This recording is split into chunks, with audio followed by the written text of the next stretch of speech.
capítulo 2, do versículo 1 até o versículo 12. Você pode abrir também sua Bíblia para acompanhar. Marcos, capítulo 2, do versículo 1 até o versículo 12. Dias depois, Jesus entrou de novo em Cafarnaum e logo se ouviu dizer que ele estava em casa. Muitos se reuniram ali a ponto de não haver lugar nem mesmo junto à porta, e Jesus anunciava-lhes a palavra. Trouxeram-lhe então um paralítico carregado por 4 homens. Quem Sidney não quis ser, né, Sidney? O de se propôs, ele não quis. E não podendo aproximar-se de Jesus por causa da multidão, removeram o telhado no ponto correspondente ao lugar onde Jesus se encontrava, e pela abertura desceram o leito em que o paralítico estava deitado. Vendo-lhes a fé, Jesus disse ao paralítico: Filho, os seus pecados estão perdoados. Alguns escribas estavam sentados ali e pensavam em seu coração: como ele se atreve a falar assim? Isto é blasfêmia. Quem pode perdoar pecados a não ser um que é Deus? E Jesus, percebendo imediatamente em seu espírito que eles assim pensavam, disse-lhes: por que vocês estão pensando essas coisas em seu coração? O que é mais fácil, dizer ao paralítico: os seus pecados estão perdoados, ou dizer: levante-se, tome o seu leito e ande? Mas isto é para que vocês saibam que o Filho do Homem tem autoridade sobre a terra para perdoar pecados. E disse ao paralítico: eu digo a você, levante-se, pegue o seu leito e vá para casa. Ele se levantou e no mesmo instante, pegando o leito, retirou-se à vista de todos, a ponto de todos se admirarem e darem glória a Deus, dizendo: jamais vimos coisa assim. Vamos orar? Vou precisar de água aqui, tá? Senhor, nós te agradecemos pelos teus grandes feitos, pela tua bondade sobre a nossa vida. Obrigado, Senhor, pela tua palavra é infalível. Obrigado, meu Deus, porque a tua palavra é viva. Papaizinho, fala ao coração de todos e de cada um que está presente aqui. Somente o Senhor pode fazer esse milagre. Então nós suplicamos que pela ação sobrenatural do Teu Espírito Santo, o Senhor se manifeste a nós nessa noite por meio da Escritura Sagrada. Obrigado por esse, ó Deus, privilégio impagável. Nós te agradecemos em nome de Jesus. Amém. Vamos falar nessa noite, irmãos, sobre o milagre em Cafarnaum. Pode jogar a outra tela para nós. Milagre em Cafarnaum, o poder da unidade. Porque esse tema para nós é um tema muito caro. Nós temos nos debruçado sobre esse tema. Muito obrigado, já estava preparado ali, né? Nós temos, irmãos, nos debruçado sobre esse tema porque ele é muito caro, porque nós entendemos que a igreja ela só funciona se ela entender a sua essência, se ela entender a sua natureza, se ela entender o seu propósito. E tudo isso passa por ela compreender que ela precisa ser uma igreja que está em unidade. Nós não podemos estar aqui caminhando para essa igreja e transformar aqui simplesmente em uma reunião social, em um clube social, em um amontoado de gente. Não, nós precisamos entender qual foi o grande projeto, o grande plano, o grande propósito do Senhor Jesus Cristo para a nossa vida e para a sua igreja aqui na terra. Como pastor, a minha missão, a minha responsabilidade é me debruçar sobre isso, é me esforçar para isso, sangue, suor e lágrimas, para que você possa saborear a delícia que é viver em unidade. Então nós temos desenvolvido uma série de ações, guiados pelo Espírito Santo, para que você tenha essa oportunidade. É como se a gente estivesse naquela fase inicial, que o pai pega o seu filhinho, põe na bicicleta, com as rodinhas, um de cada lado, ainda segura ali na garupa e diz: vamos lá, meu filho, eu vou te ajudar. Então a gente está naquela fase de segurar, e daqui a pouco a gente solta a mão ali da garupa, daqui a pouco a gente suspende as rodinhas, daqui a pouco tira as rodinhas, porque vocês já vão ter condições de caminhar sozinhos. Então tudo aquilo que está em nosso alcance temos feito, por meio dos pequenos grupos, por meio de encontros intencionais para homens, para mulheres, encontros de escola bíblica, momentos de comunhão, culto de quarta-feira, e esse retiro para nós era um retiro que estávamos sonhando há algum tempo e graças a Deus deu certo. Por favor, faça favor de aproveitar.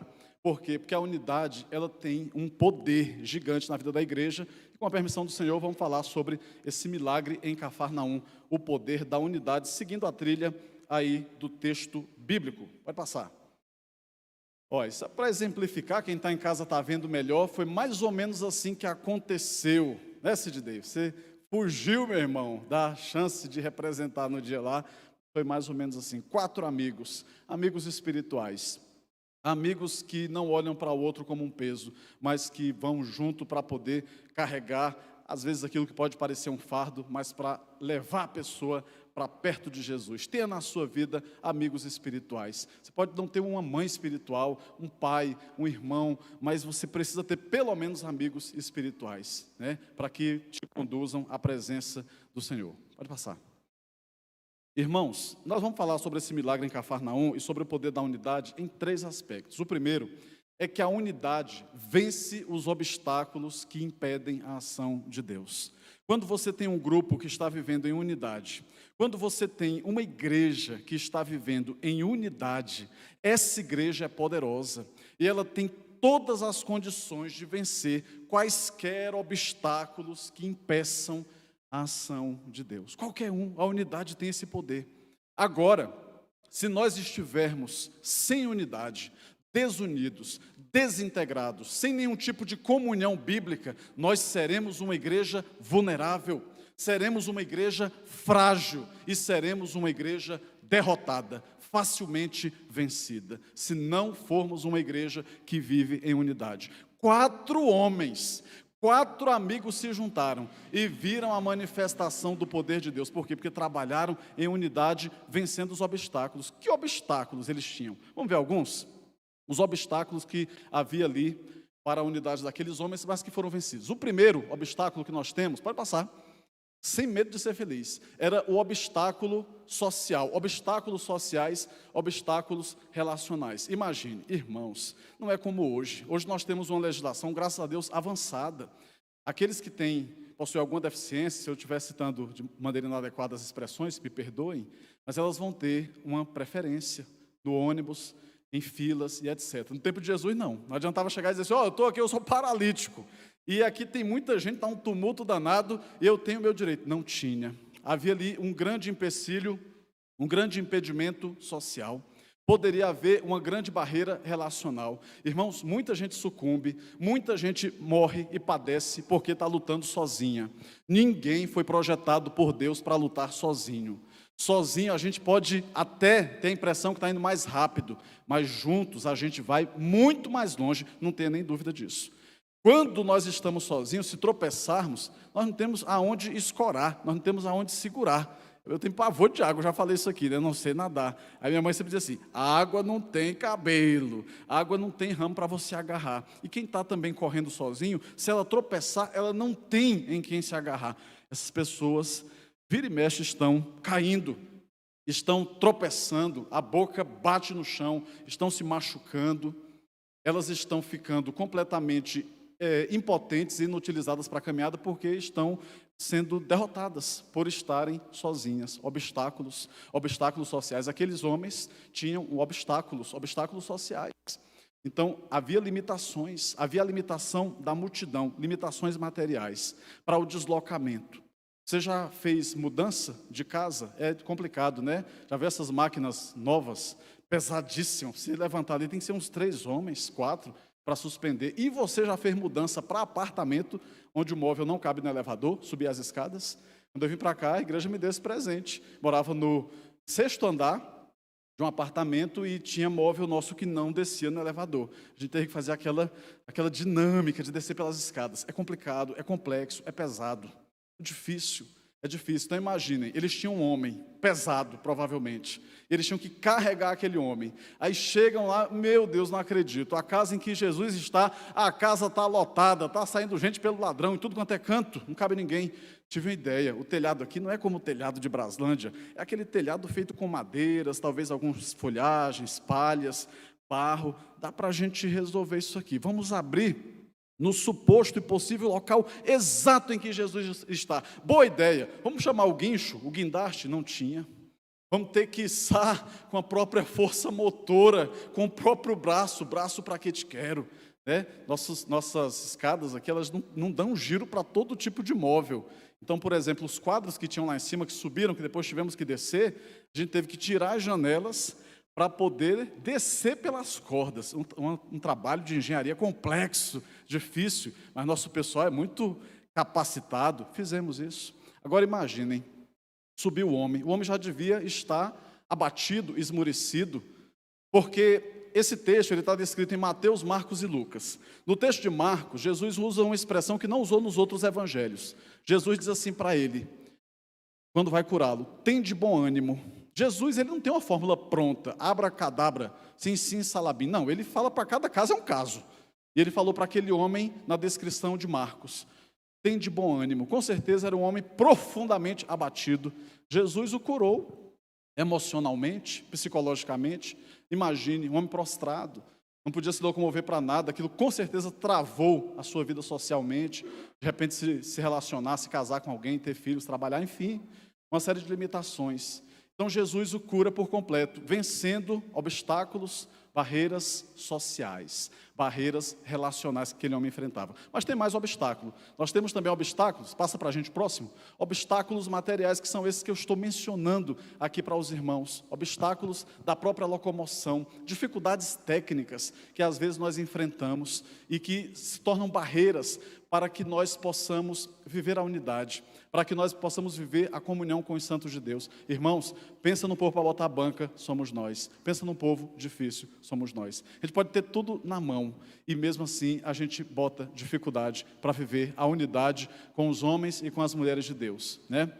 Não faça isso, porque você mesmo pode estar sendo uma pedra no caminho, uma barreira, um obstáculo para que Deus desague sobre sua vida ou sobre a vida de outras pessoas, milagres, manifestações do poder do Senhor, obstáculos materiais, mas também outros tipos de obstáculos que existem e que a unidade pode vencer. O terceiro que eu coloquei aqui, são muitos, mas temos mais um, que são os obstáculos espirituais. Esse texto eu quero ler com vocês. Pode ler na sua Bíblia aí, para ficar projetado o PowerPoint. Pode ficar aí, que eu vou ler aqui o texto. Os versículos 5 a 10. 2 de 5 a 10, e o texto diz assim: vendo-lhes a fé, Jesus disse ao paralítico: filho, os teus pecados estão perdoados. Alguns escribas estavam sentados ali e pensavam em seu coração: como ele se atreve a falar assim? Isto é blasfêmia. Quem pode perdoar pecados a não ser um, que é Deus? E Jesus, percebendo imediatamente em seu espírito que eles assim pensavam, disse-lhes, porque Jesus ele faz a ressonância espiritual da alma de quem quer que seja. Não precisa dizer uma palavra, Deus sabe de tudo, Deus sabe as intenções. Deus sonda e conhece o nosso coração. O sonda e conhece é no sentido de um sonar, é aquele sonar que ele passa os seus raios para poder identificar o que tem ali. Quando um avião cai, aí vem um outro avião sonar. Quando um navio naufraga, vem um navio com sonar, submarino com sonar, e ele joga aqueles raios para poder detectar algo. A Bíblia diz que Deus sonda e conhece o nosso coração. Deus tem um sonar. Deus faz a ressonância espiritual da nossa alma e sabe exatamente o que nós estamos falando. Às vezes é um discurso lindo esteticamente, mas ele é um discurso doente, porque ele é um discurso que se transforma numa barreira para a unidade, um discurso que espiritualmente parece perfeito, indefectível, sem defeito algum, mas é um discurso podre diante do Senhor Jesus. Ele sonda os corações e ele sabe que muitas vezes o que a gente está falando não vale nada, é da boca para fora, não é de um coração puro, não é de um coração sincero. Então, obstáculos espirituais. Aí o texto continua: por que vocês estão pensando essas coisas em seu coração? Versículo 8, 9. O que é mais fácil? Dizer ao paralítico: os seus pecados estão perdoados, ou dizer: levante-se, tome o seu leito e ande? Mas isto é para que vocês saibam que o Filho do Homem tem autoridade sobre a terra para perdoar pecados. Você já pensou uma coisa dessa? Aqueles que deveriam ser instrumento nas mãos de Deus para as pessoas se aproximarem de Deus se tornam empecilhos, se tornam entraves, se tornam barreiras, se tornam obstáculos. Quanta gente, irmãos, que para tentar servir a Deus, às vezes tem que cair fora de algumas igrejas, porque o ambiente é extremamente conflituoso, extremamente tenso, que é movida à confusão, à encrenca o tempo todo. Se não tiver uma treta, o pessoal não está bem, não está em paz. Se não tiver, eles criam, porque tem que ter, pelo amor de Deus, barreiras espirituais. Eu quero recomendar depois que você procure aí, depois, agora não, né, que a gente está conversando aqui, você está ouvindo a mensagem, Igreja Batista Vértice. Ela foi aberta agora em Brasília, eu estou muito feliz com isso. Pensa numa coisa que me alegra o coração, é ver uma igreja fluindo bem. Essa igreja, irmãos, tem cerca de 2 anos. Ela foi aberta aqui em Brasília para alcançar um público que não estava sendo alcançado por igreja nenhuma. Irmãos, com 2 anos, eles fizeram agora a 3ª mudança de local. E eles foram para um novo local, e no culto de inauguração, que foi há 2 domingos, tinham 700 pessoas. E eles têm fixo cerca de 300 pessoas. E hoje eu assisti ao culto gravado deles, que teve pela manhã, e o pastor dizendo assim, começo de outubro, já vamos fazer o 2º culto, porque já não está cabendo mais. Aí quando você vai ver, e um amigo em comum foi lá, conversou com o pastor, ele falando assim, essa igreja simplesmente quer ser igreja, sem ter tempo para ficar perdendo com bobagem, com quem só gosta de confusão, com quem só gosta de dar pitaco, com quem só gosta de ficar travando tudo, essa igreja quer ser igreja de Jesus. Aí eu falei, tá, mas aí deve estar cheio de gente nessa igreja vindo de outras igrejas. Ele falou assim, hoje aproximadamente 30% a 40% é tudo gente novo convertido. E cada batismo está sendo uma festa, muita gente, nós não temos tempo a perder. Igreja não pode ser barreira para que as pessoas se aproximem de Deus. E quem derruba uma a uma essas barreiras, que são barricadas do inferno, quem derruba uma a uma é o poder da unidade, por meio da ação sobrenatural do Espírito Santo de Deus. Amém, igreja? Amém, louvado seja o nosso Deus. A unidade vence os obstáculos que impedem a ação de Deus. Em segundo lugar, nós podemos ver também, passa aí minha gente, me ajuda, que a unidade desencadeia a ação milagrosa de Deus, o poder da unidade. Se a unidade de 4 homens, a unidade de propósito, a unidade de determinação, a unidade de coragem de 4 homens foi capaz de desencadear o milagre da salvação e o milagre da cura de um paralítico, imagine o poder da unidade de uma igreja. Nós poderemos ver coisas ainda maiores do que essa, para a honra e para a glória do Senhor. Ninguém foi feito para andar sozinho. Ovelha que anda sozinha vai virar petisco de lobo, porque ela está longe do grupo, ela está longe do rebanho, ela fica vulnerável aos olhares sanguinários do predador, do devorador, do caçador. Então precisamos ter em nosso coração a convicção de que a unidade desencadeia a ação milagrosa de Deus. Veja comigo, por exemplo, o versículo 5. E está aí no slide, pode passar para a gente, versículo 5. Olha o que ele diz, passa. Vendo-lhes a fé, Jesus disse ao paralítico, vendo-lhes, não viu a fé só do paralítico, ele viu a fé daqueles homens. Jesus, irmãos, escolheu que tem milagre, que ele só vai realizar por meio daquilo que é vivido no corpo, por meio daquilo que é vivido em unidade. Jesus estava ali, mas ele não precisava como a gente, nós temos 16 câmeras espalhadas aqui. Então, de onde eu tiver o monitor, eu vejo as coisas. Jesus não precisa. Ele sabe o que passa no coração, o que passa na alma, o que passa na mente, no passado, no presente, no futuro, daqui a 1000 anos adiante, 1000 anos para trás, ele sabe de tudo. E ele sabia exatamente o esforço que aqueles homens fizeram. Não foi um esforço qualquer, foi um esforço de fé. Foi uma convicção de que se nós chegarmos lá, vai dar certo. Porque ali tem alguém que é sobrenatural, porque ali tem aquele que é dono de todo o poder, porque ali tem alguém que ninguém pode deter. Quem teve essa convicção e correu para a direção de Jesus, viu a manifestação do poder de Jesus, assim como a mulher com fluxo hemorrágico, ela dizia no seu coração, se eu ao menos lhe tocar, eu serei curada. Individualmente, ela expressou sua fé, Jesus manifestou o seu poder, mas aqui foi por meio da unidade. Vendo-lhes a fé, Jesus disse ao paralítico, filho, os teus pecados estão perdoados. E disse ao paralítico, eu digo a você, levante-se, pegue o seu leito e vá para a sua casa. O que vem adiante? Ele se levantou. Pastor, ele se levantou. Você tem noção do que é isso aqui? Eu grifei para você entender. Um homem paralítico. Provavelmente as perninhas já estavam bem definhadas, atrofiadas. Gente, pensa comigo. Na época aí do pico do coronavírus, teve gente que ficou internada, né? Foi entubada.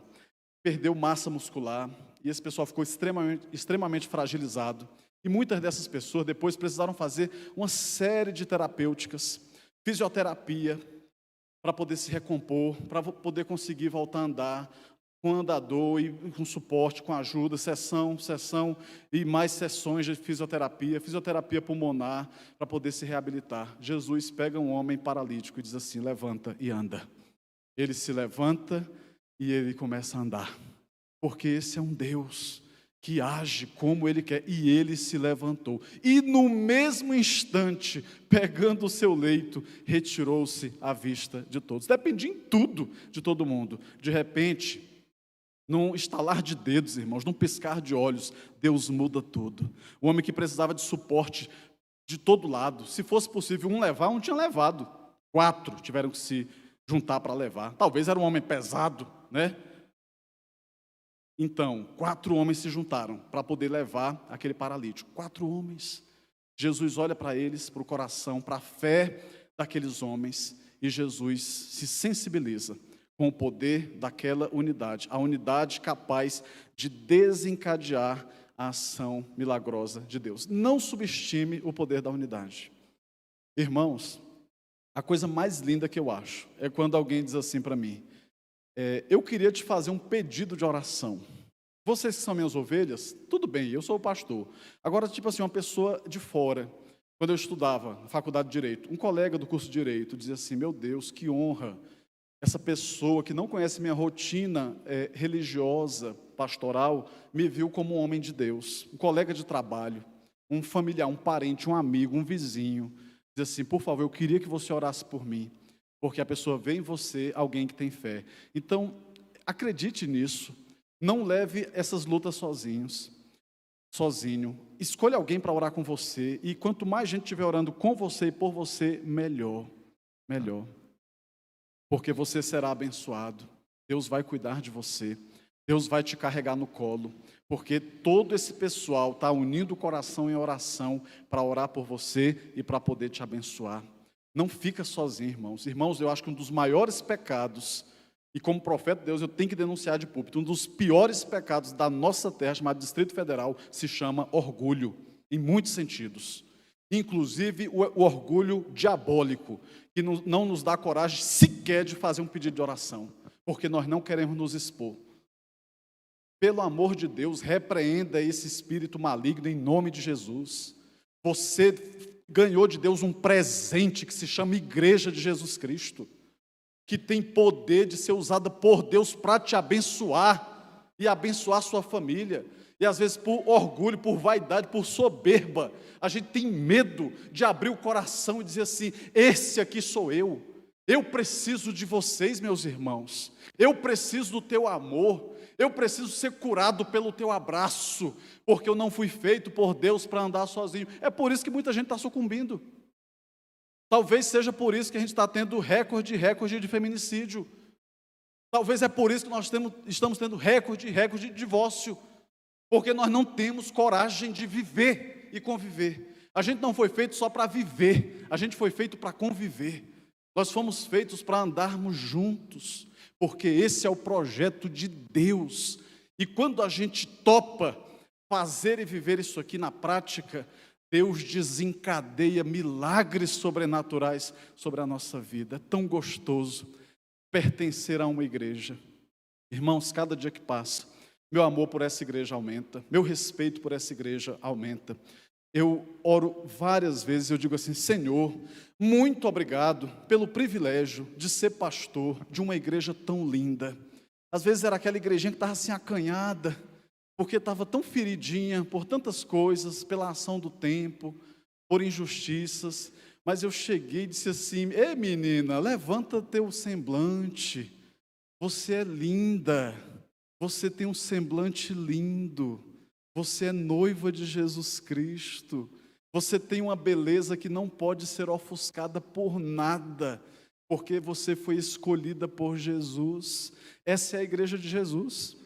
E eu quero te encorajar a andar com gente que ame a igreja, gente que valorize a igreja, gente que não desiste da igreja, que não joga a toalha, porque essas pessoas são as pessoas que vão ver as orações sendo respondidas por Deus.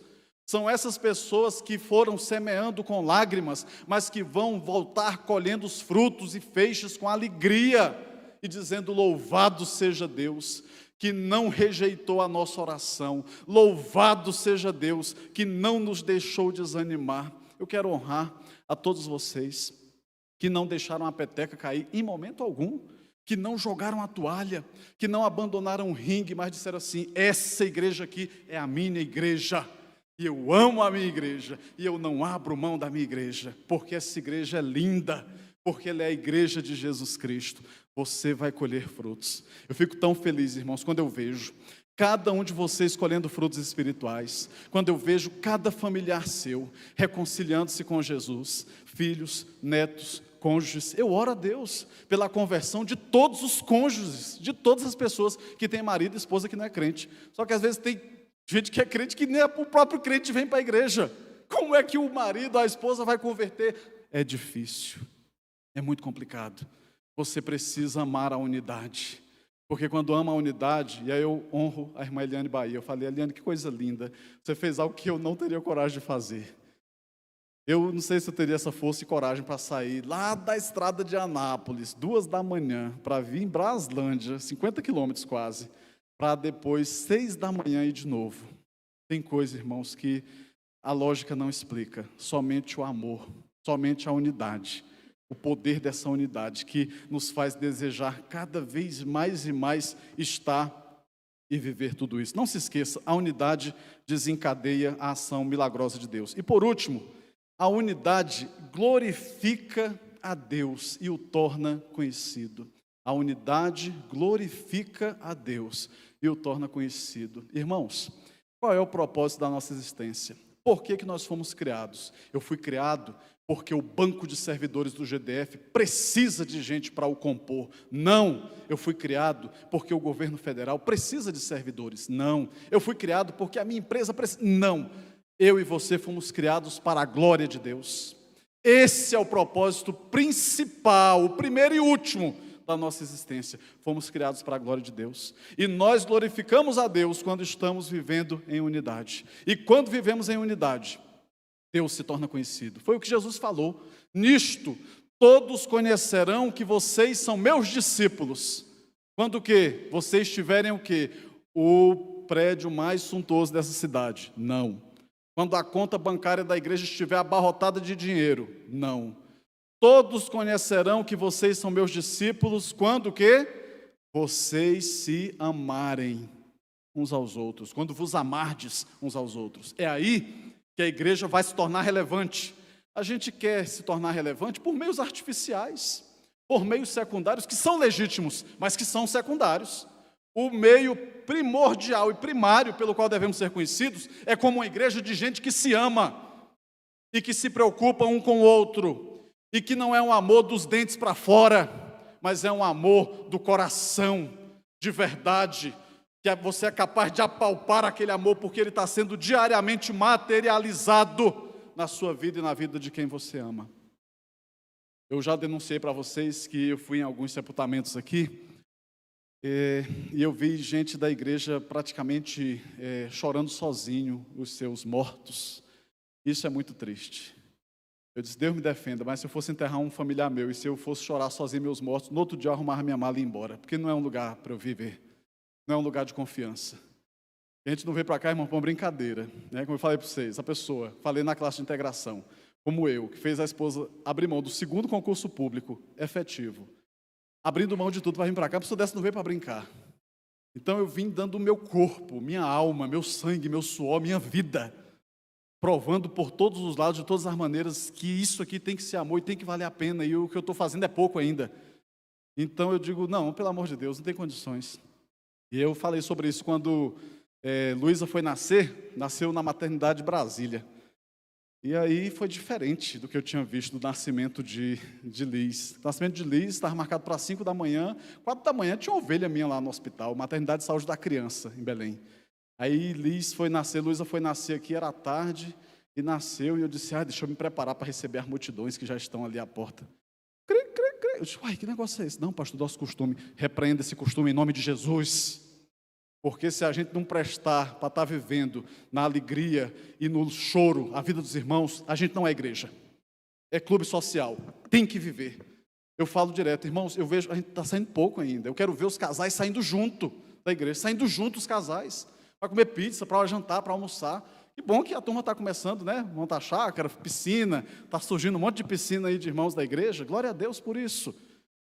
Caminhada junto, vamos fazer trilha, vamos pegar a trilha, vamos para a Chapada Imperial, Poço Azul de bike, vamos, porque é aí que a vida acontece, vida na vida.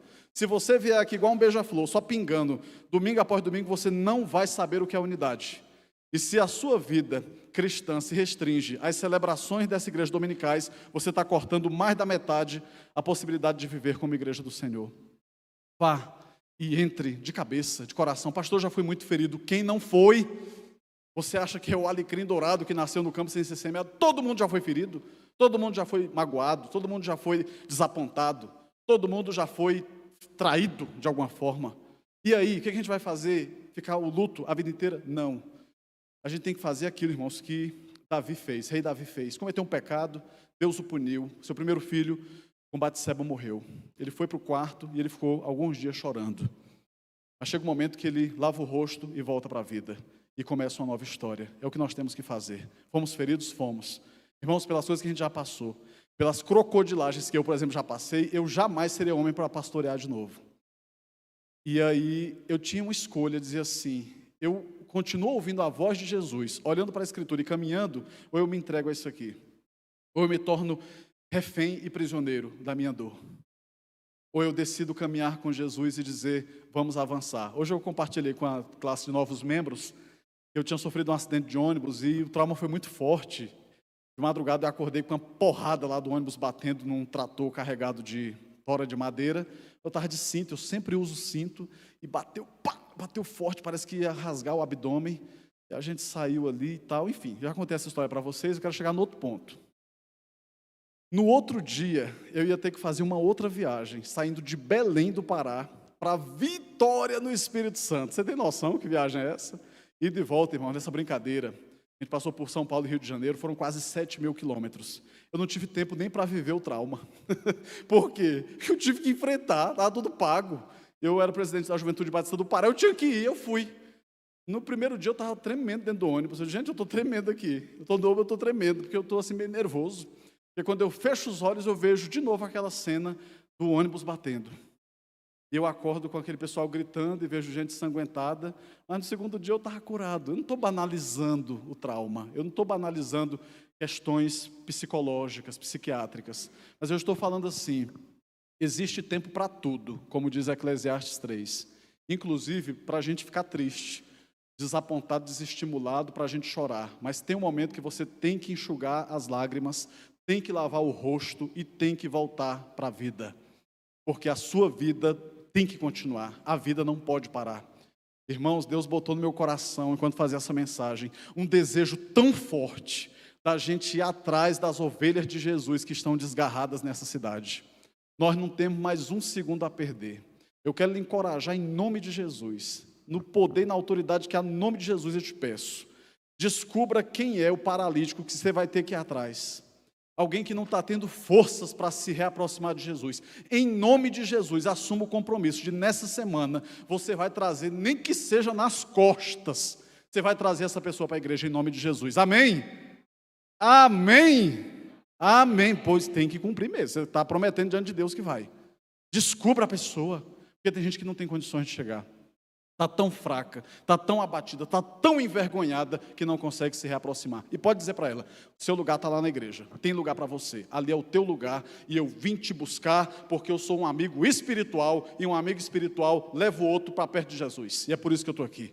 Você vai vencer a vergonha, vai vencer o estigma, vai vencer o medo, o obstáculo social, o obstáculo material, o obstáculo espiritual e você vai voltar para a presença de Jesus porque ali é o teu lugar.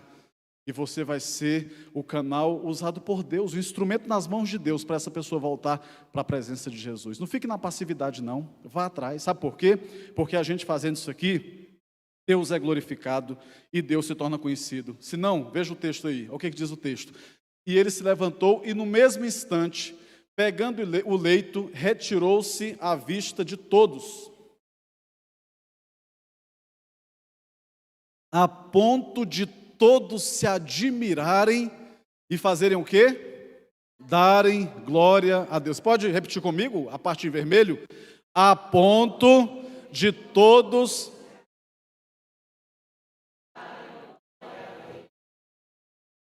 Jamais. O poder da unidade de 4 homens fez com que o nome de Deus fosse glorificado e que Jesus se tornasse conhecido pela manifestação do seu poder. Esse é o poder da unidade.